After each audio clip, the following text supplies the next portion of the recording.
Hi everyone. आज हम अपने इस लेक्चर में डिस्कस करने जा रहे हैं वेरी इंपॉर्टेंट टॉपिक जो कि संबंधित है वादों की संस्थित किए जाने से।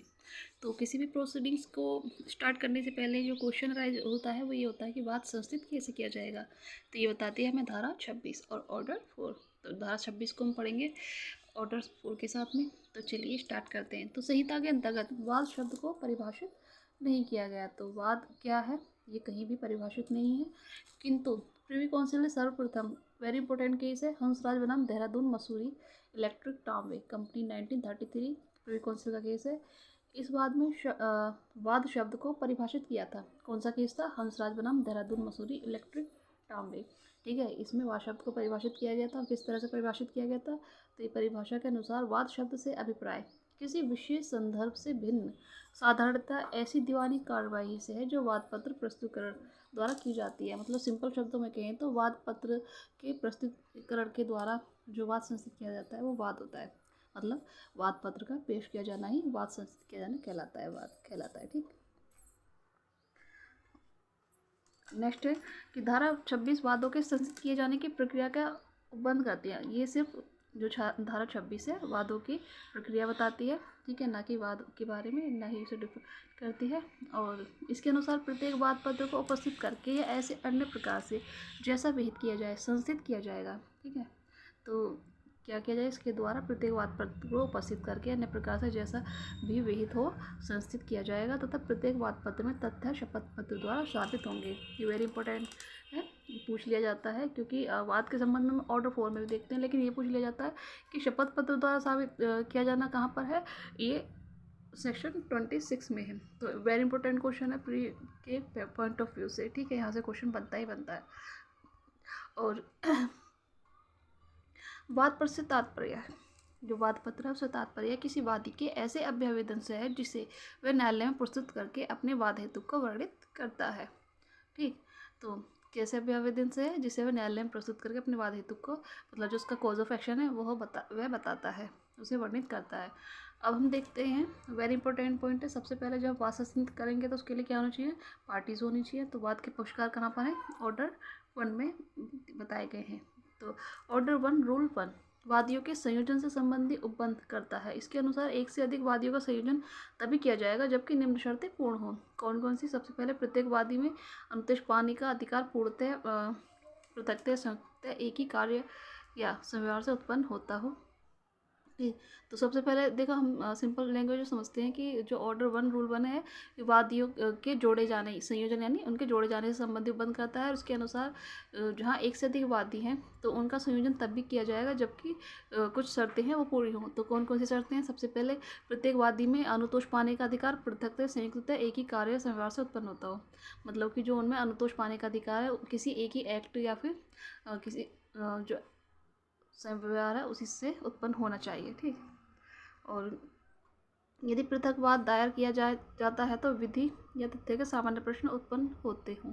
ठीक है, यदि अगर वो अलग अलग वाद दायर भी कर रहे हैं तो विधि और तथ्य का कैसा एक ही सामान्य प्रश्न, एक ही जैसा प्रश्न उत्पन्न होता हो उन दोनों के अलग अलग वाद संस्थित किए जाने से भी। ठीक, ऑर्डर 1 रूल 1 के अनुसार न्यायालय को यह अधिकार है कि यदि वादियों के संयोजन से वाद के विचारण में उलझन या विलंब हो सकता है तो न्यायालय ऐसे वादियों का संयोजन न करके पृथक विचारण कर सकता है। यदि न्यायालय को लग रहा है कि यदि उनको एक साथ जोड़ दिया जाएगा तो इससे विचारण में उलझन होगी या फिर विलंब हो सकता है, तो न्यायालय क्या करेगा? तो संयोजन न करके उन्हें अलग अलग उनका विचारण कर सकता है। नेक्स्ट है ऑर्डर 1 रूल 3 प्रतिवादियों के संयोजन संबंधी बंद करता है।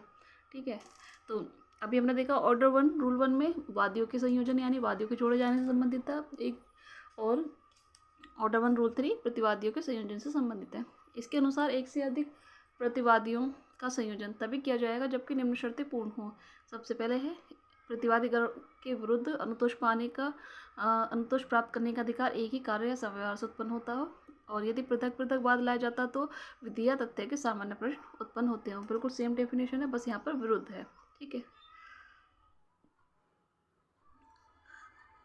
और यदि पृथक पृथक वाद लाया जाता है तो विधीय तथ्य का सामान्य प्रश्न उत्पन्न होता है। सेम वही है, ठीक है। ऑर्डर 1 रूल 3A जो हमें बताती है, ये कहती है कि यदि न्यायालय को लग रहा है, वही सेम जो हमने ऑर्डर 1 रूल 2 में देखा, यदि न्यायालय को लग रहा है प्रतिवादियों को जोड़े जाने से विचारणा में उलझन या विलम्ब हो सकता है तो न्यायालय क्या करेगा, ऐसे प्रतिवादियों का पृथक विचारण या अन्य कोई उचित आदेश कर सकता है।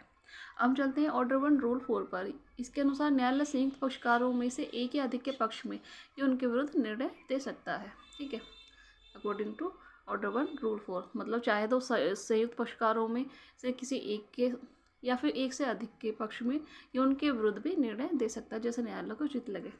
ऑर्डर 1 रूल 5 के अनुसार यह आवश्यक नहीं है कि हर प्रतिवादी अपने विरुद्ध किसी वाद में दावाकृत संपूर्ण अनुतोष के बारे में हितबद्ध हो।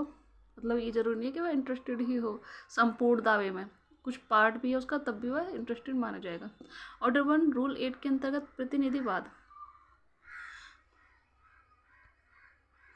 के संबंध में उपबंध किया गया है। इसके अनुसार जहां एक ही वाद में एक ही हित रखने वाले बहुत से व्यक्ति हैं, ठीक है। ऑर्डर 1 रूल 8 क्या बताता है, प्रतिनिधिवाद के बारे में बताता है। जहां एक ही वाद में एक ही हित रखने वाले बहुत से व्यक्ति हैं, वहां इस प्रकार हितबद्ध सभी व्यक्तियों की ओर से या उनके फायदे के लिए न्यायालय की आज्ञा से ऐसे व्यक्तियों में से एक या अधिक व्यक्ति वाद ला सकेंगे या उनके विरुद्ध वाद लाया जा सकेगा या वह ऐसे वाद में प्रतिरक्षा कर सकेंगे, ठीक है। न्यायालय यह निर्देश दे सकेगा इस प्रकार हितबद्ध सभी व्यक्तियों की ओर से उनके फायदे के लिए ऐसे व्यक्तियों में से एक या अधिक व्यक्ति वाद ला सकेंगे, उनके विरुद्ध वाद लाए जा सकेंगे या वे ऐसे वाद में प्रतिरक्षा कर सकेंगे, ठीक है। तो यहाँ पर न्यायालय डिसाइड कर सकेगा। प्रतिनिधिवाद के लिए आवश्यक शर्त कौन सी है, तो वेरी इंपॉर्टेंट है। तो सबसे पहले पक्षकारों की संख्या एक से अधिक कई हो, ठीक है, यानी कि कई सारी हो, और बाद में उनका सामान्य हित हो, और वाद संस्थित करने हेतु तो न्यायालय की अनुमति प्राप्त कर ली गई हो, और जिनका प्रतिनिधित्व किया जा रहा है उन पक्षकारों को सूचना दे दी गई हो। ऑर्डर 1 रूल 8A ये कहता है कि यदि वाद का विचार करते समय न्यायालय को यह समाधान हो जाता है कि कोई व्यक्ति या निकाय किसी विधि के प्रश्न में हितबद्ध है, तो किसी वाद में प्रत्यक्षता या सार्थ विवादक है, और ऐसे व्यक्ति का निकाय का उस विधि के प्रश्न पर अपनी राय देने के लिए अनुज्ञात करना लोकहित में आवश्यक है, तो वह ऐसे व्यक्ति या व्यक्तियों के निकाय को ऐसी राय देने के लिए और वाद की कार्रवाई में भाग लेने के लिए अनुज्ञात कर सकता है।